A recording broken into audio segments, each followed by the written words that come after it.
Sabi sa Jeremiah 29:11, ang karera ng buhay ay hindi sa pagalingan o pabilisan. Ito ay tungkol sa pagtitiwala na ang Diyos ang nakakalam ng bukas.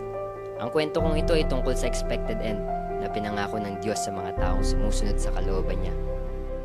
At ito nga, ang MIBC Fairview. Sino mag-aakala na yung kinabukasan na minsang pinangarap ko lang noon, ngayon natupad na.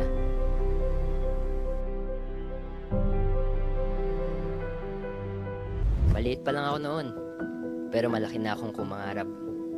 Gusto kong magtayo ng church at doon ay maglingkod sa Diyos.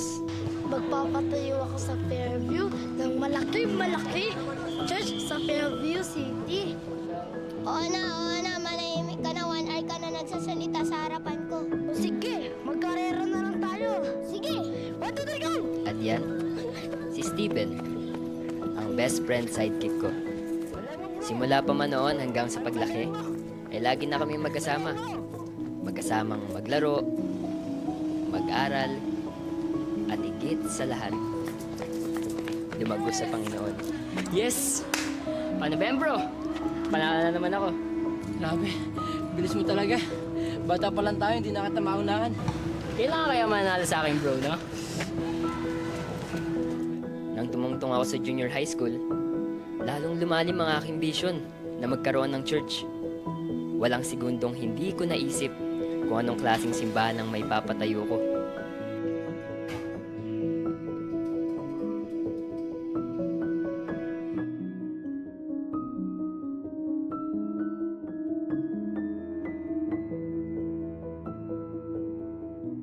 Kaya't mas lalo kong pinagbutihan sa church hanggang sa nagkaroon na ako ng involvement sa ministry. Si Steven, nandyan pa rin, nakasuporta sa ginagawa ko. Ayos bro, galing. Pwede ka na magpaawit.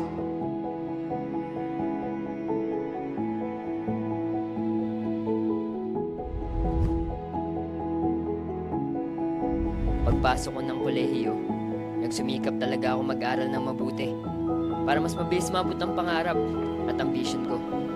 Alam kong malapit ko na itong maabot. Pero, kasama din ang pagtanggap na hindi lahat makakasama mo hanggang dulo.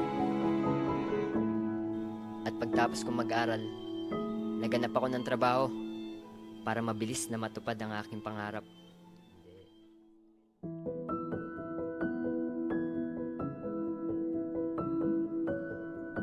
Para sa ministry.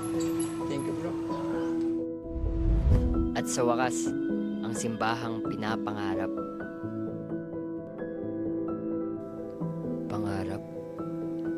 Pero bakit ang sakit? Bakit ang bigat?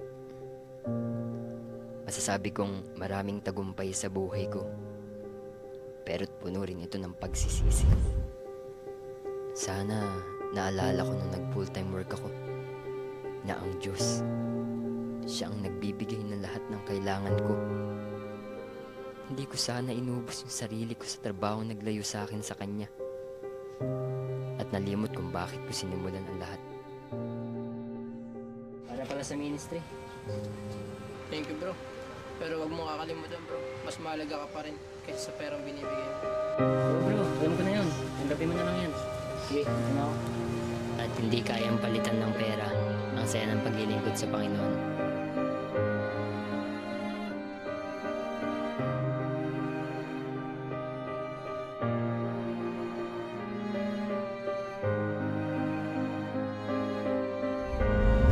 Kung sanang inuna ko yung Diyos, nung walang isip kong binitawan yung ministry para lang makahabol sa mga klase at mga activities. Ay bro, kumusta? Nga pala, magiging busy na ako. Alam mo na, nag-aaral, maraming mga activities. Okay lang ba kung ikaw na ako sa ministry ko? Anong magiging busy? Tandaan mo mayroon kang goal. Di ba magtatayo ka ng church tapos sasabihin mo mag-quit ka sa ministry? Oo na, wala na akong oras dyan eh. Basta pawid ka na, pawid ka bro ah.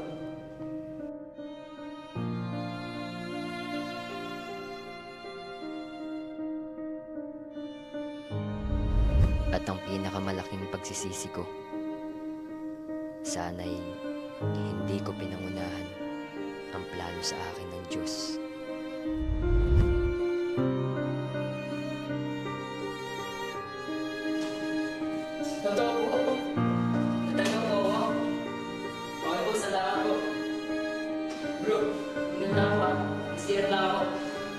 Kung sana'y tinuloy ko ang pagpasok sa Bible School. Sabi mo sabay tayo magbabible school. Oh. Labo mo naman. Kaya't eto ako. Punong-puno ng pagsisisi. Punong-puno ng panghihinayang. Nagtiwala ako sa sarili ko kaysa sa Diyos at tinabol ang mundo. Ngunit anong napala ako? Wala, kundi panghihinayang. Binigyan ako ng Diyos ng dakilang vision, pero pinili kong ibang landas.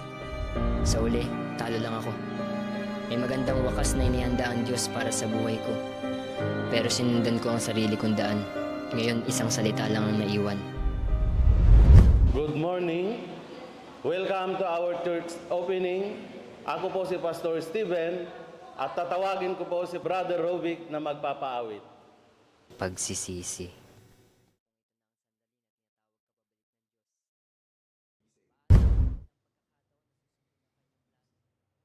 Ngunit gaya ko, paano kung makita mo ang landas na tinatahak ng buhay mo ngayon?